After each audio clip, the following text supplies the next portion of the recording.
Welcome to the Not-for-Profit Podcast. My name is Matt Williams. Today we are talking to Andrea Watkins. Andrea is from the New South Wales Humanitarian Hub, and they help asylum seekers with their application for asylum within Australia. Today we cover off three things with Andrea. The first one being around collaboration.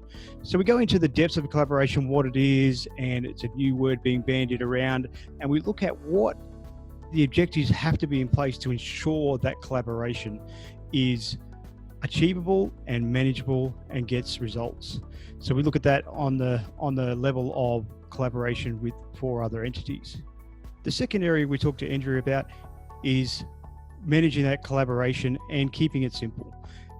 The Humanitarian Hub has one focus, and that is volunteers only. So they don't go into other areas, they don't go into other focuses. So they keep it simple, keep it down on one focus, so that ensures that success of that collaboration is manageable and directable. So we talk to Andrea about that as well. And the third and final thing we talk to Andrea about is we talk to her about training, volunteer training, and what that means to the volunteers and also the organisations that they're helping. We delve into the training sector and about what they cover off and what sectors they cover in the training, both online and face-to-face, and what that face-to-face means for volunteers, how it gives them a boost and lets the volunteer know that they're not alone and they can actually be a part of a team. So we talked to Andrea about this and what it entails to actually get that done. So without further ado, let's have a chat to Andrea. The Not-for-Profit Podcast is brought to you by Platinum Audits for all your auditing needs. If you need any audits done or you need any information, please contact Platinum Audits.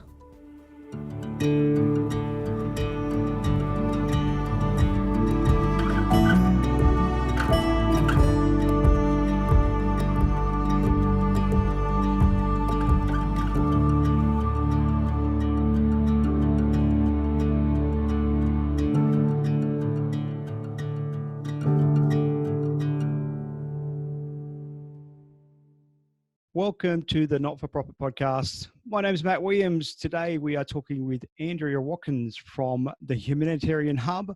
Welcome, Andrea. Thank you very much. It's great to be here. Andrea, just give us a quick intro about what you do, what Humanitarian Hub does, because there's a little bit of detail in there. Can you just give us a quick overview of what you guys do?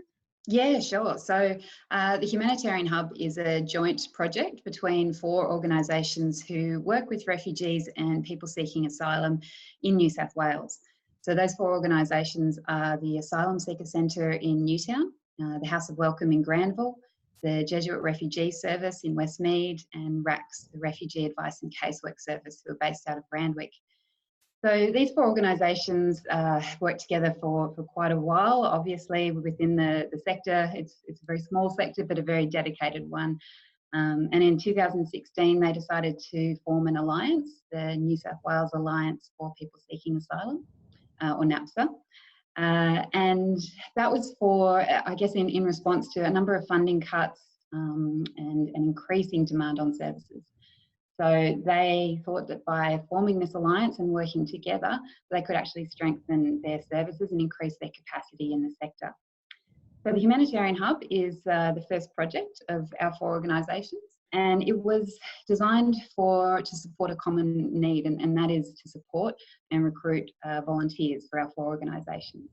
Volunteers are the absolute lifeblood of our organisations. We wouldn't be able to do the work that we do without them. And as you know, volunteer managing is getting increasingly difficult, particularly in Australia. It's an expensive city to live in.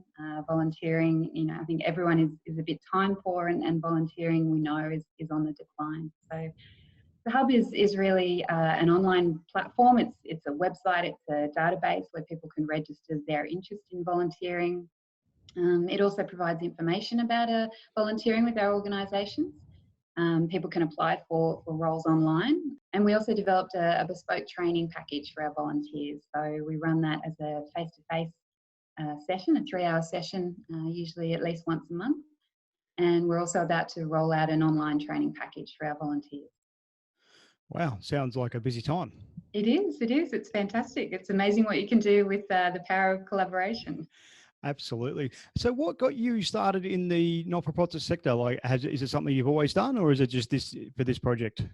No, I've worked in the not-for-profit sector for going on 15 years. I started out in a very small, very wonderful little community-based charity, and I've sort of moved across a few different sectors, including sort of mental health and education, and eventually into large international aid organisations. I was actually looking for volunteer work. I'd reached a point where I had a good life balance in the work I was doing, and I thought I wanted to volunteer. And I specifically chose the refugee sector because I thought, like so many others, that I just want to help. And I had a look on a few different websites, and this role for the coordinator role had just been posted. So I've been fortunate enough to work with the Hub for the last 3 years.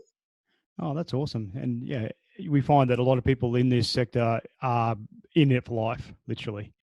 Yeah. I mean, I don't think I can imagine, whether it's not for profit or for purpose. It's really important to me that my work is benefiting others and really is actually contributing well to the community. Absolutely, yeah. You mentioned before it's a volunteer hub, and you mentioned that the volunteers you find is dwindling a little bit. It's getting harder to find volunteers. Have Mm. you had success in finding volunteers, and what has worked or what hasn't worked? Yeah, look, we really have had some great success, particularly for more specialised volunteering roles. So roles that require, I guess, some qualifications, some technical skills, things like graphic designers, copywriters, even marketing and fundraising, even teachers training people and teachers who can provide mentoring skills.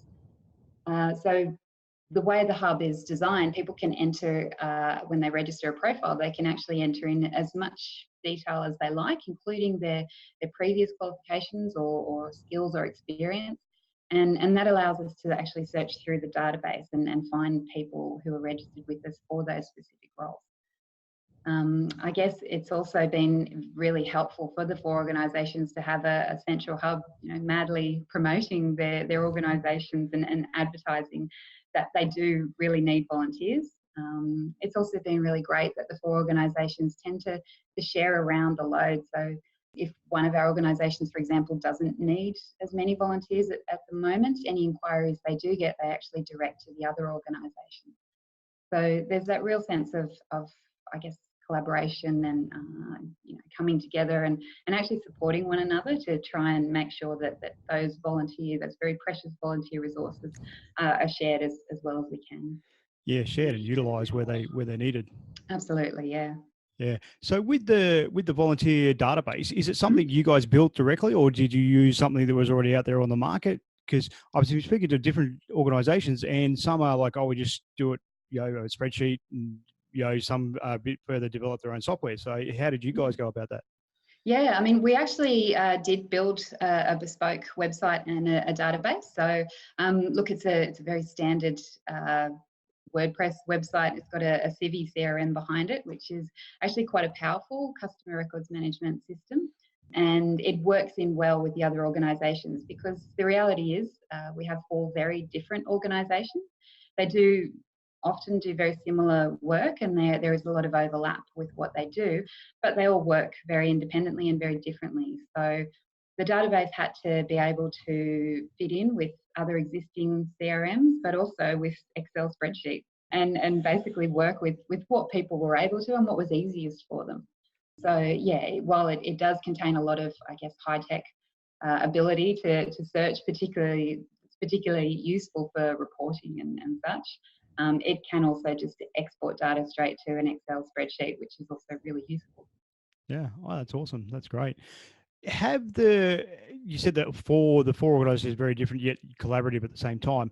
Mm. Is there something that's unique about them? Obviously, they work in the immigration sector and asylum seeking, that sort of thing.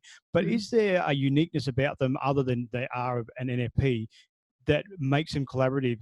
Just thinking from if other organisations out there are looking at it, how can they work together if they're so different yet similar? Yeah, absolutely. It's a question we get asked a lot about, how do we make collaboration work? Because collaboration is not easy. It's a great buzzword and everyone wants to do it. And look, it can, elicit some great responses and great resources, but it takes work. So yes, our four organisations were obviously in the same sector, but they do work very differently. They have shared values basically and shared beliefs, they're shared purposes. So fundamentally, they all believe that it is a human right to seek asylum, and that the people who come to our country and ask for protection are actually owed services and support in order to support them in rebuilding their lives. Shared values, overlapping services, these sorts of things all really help to establish, I guess, a common goal and common objectives. In the Hub's case, it was the fact that we needed more volunteers, but also to support the volunteers that we have through training. I guess meeting regularly is one of the things that that a good collaboration should do, and certainly one of the things that's really worked well for us was to put together a memorandum of understanding, and that gets reviewed annually. So that very clearly sets out the objectives of the collaboration, why they're together. It sets out how often they'll meet, and really goes through, I guess, the type of things that, communication lines, decision making, that type of thing, to set out, how we work together and how we resolve any issues if they do crop up. Oh, that's awesome. Yeah. And that memorandum of understanding would be a very integral document as to how things happen. And like you said, if something goes wrong. Yeah, absolutely. It's been really good. I mean, the four CEOs, directors of these organisations are incredibly committed to collaboration, but they're also very honest. We do address the elephant in the room, which is that we are all actually competing within the same sector. We are competing for funds, for resources, and even for volunteers. So they're not shy from sticking away from that. They do talk about that, and it is something that's addressed at every meeting. But it's really important to keep those lines of communication really open and honest. Yeah, I was going to ask about the funding side of things. So the Mhm. Humanitarian Hub I assume, has its own funding, and as does the four entities. Is there a collaboration of funding, or is it individual funding doing our own thing, but just coming together for the volunteers? No, this was a wonderfully collaborative project from start to finish. The Hub is actually funded collaboratively by three different philanthropic organisations. So the Vincent Fairfax Family Foundation, the Caledonia Foundation, and the Sydney Myer Fund all came together in responses to different grants that our four organisations had begun to put together. And between, I guess, the seven of them, they came up with this funding proposal that's really allowed us to increase capacity, but also to innovate in a sector where none of our organisations receive government funding. They're all incredibly stretched for funding and for resources. So this has allowed us to be innovative and to sort of provide that support to one section of our workforce, our volunteer workforce. Our collaborative funders have also been amazing in the fact that they've collaborated in every sense. They've put together a single reporting system so that we just provided one set of reporting as opposed to three different reports, which is, Awesome. it's been absolutely wonderful. And look, they've been really supportive. They've been in contact with us the whole way through. Obviously, with any project, things move around and they take different turns, and sometimes they work out and sometimes they don't, and they've been really understanding of that, and I think they really appreciated that while they're collaborating to provide the funds, we're also collaborating to actually get some amazing things done. Yeah, and as we work together, more things can happen easier, and the more impact we can have.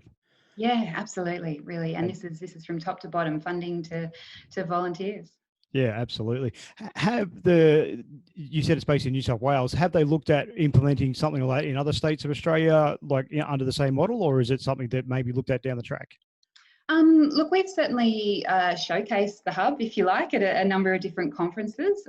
We've been fortunate enough to speak at I think we spoke at the Philanthropy Australia conference last year, Volunteering Australia conference as well, the third sector this year. So we've certainly been promoting it as I guess, an example of what can happen when organisations do make the commitment to come together and to collaborate, and they do perhaps look to funding agencies to also assist them with that sort of collaboration and increase of capacity.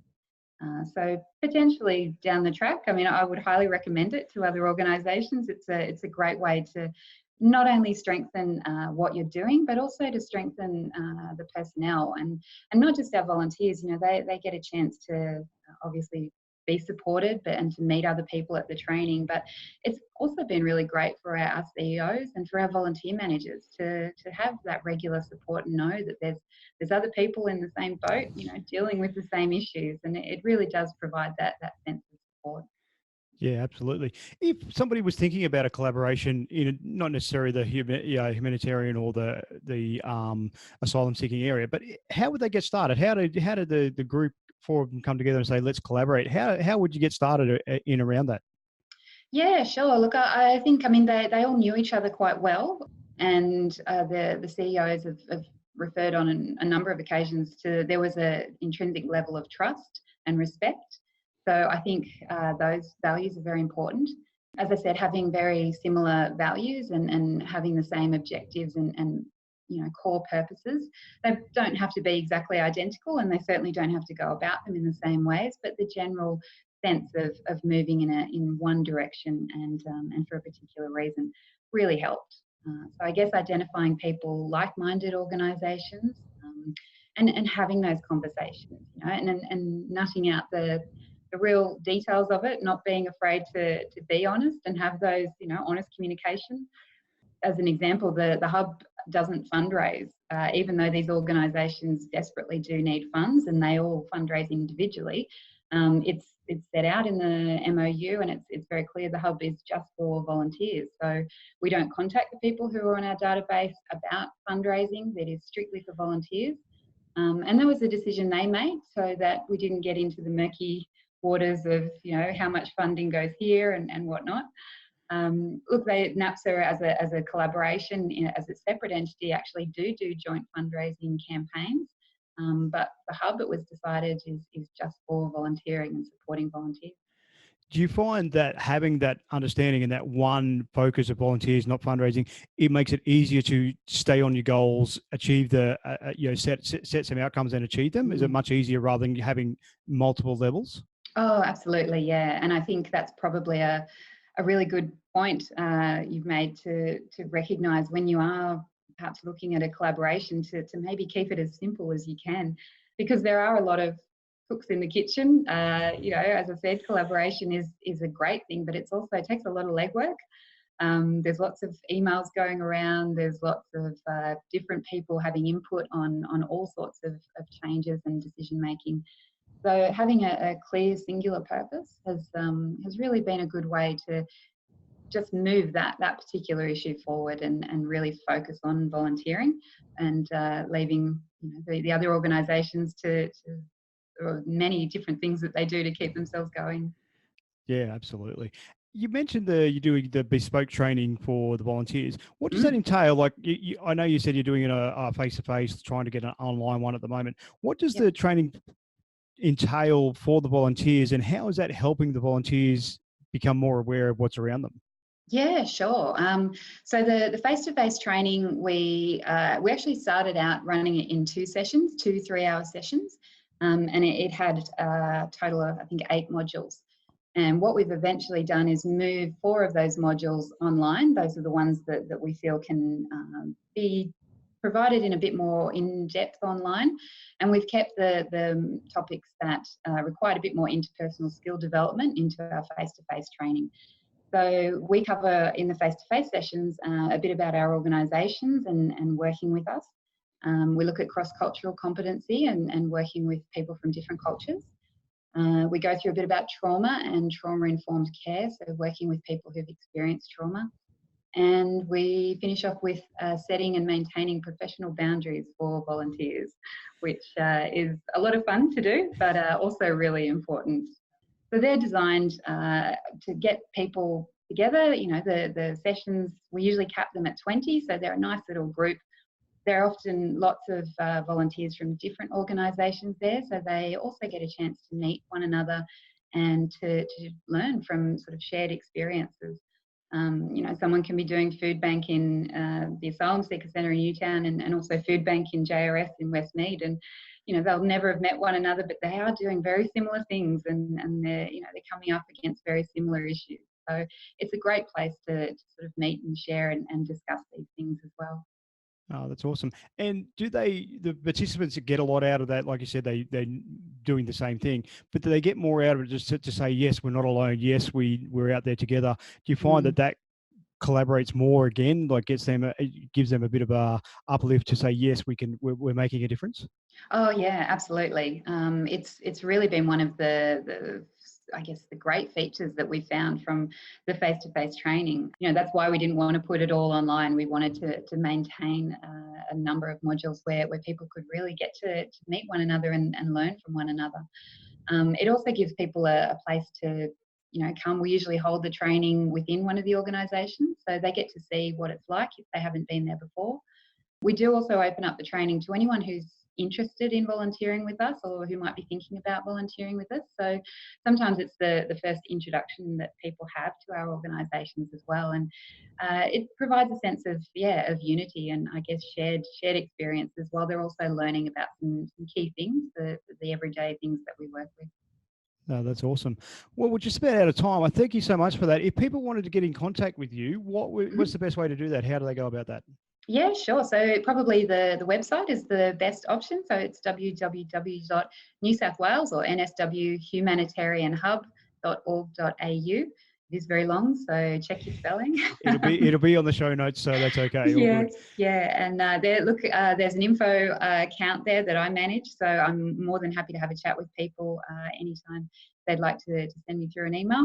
The hub is all about taking on feedback and trying to make volunteering as accessible to as many people as we can. So I'm always happy to discuss that with anyone who's interested. Beautiful.